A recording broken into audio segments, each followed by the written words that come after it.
पाहताय महाराष्ट्रातील सर्वात जलद news network Maharashtra police news 24। उरणच्या खाडीत कांदळवनात रोतलेला अनोळखी मृतदेह, सीसीटीव्ही बंद असल्याने तपासात अडथळे।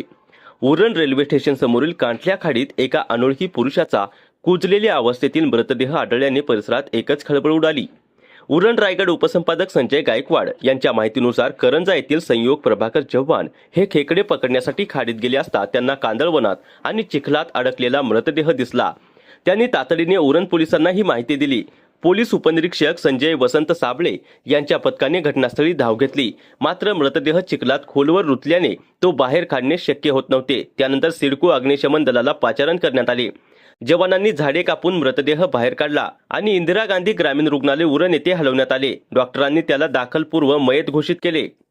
मृत व्यक्तीचे वय अंदाजे 35 ते 40 वर्षे असून त्याच्या उजव्या हाताला 6 बोटे आहेत। त्याची ओळख अद्याप पटलेली नाही। या प्रकरणी उरण पोलीस ठाण्यात अपमृत्यूची नोंद करण्यात आली असून पोलीस निरीक्षक हनीफ दस्तगीर मुलानी यांच्या मार्गदर्शनाखाली पुढील तपास सुरू आहे।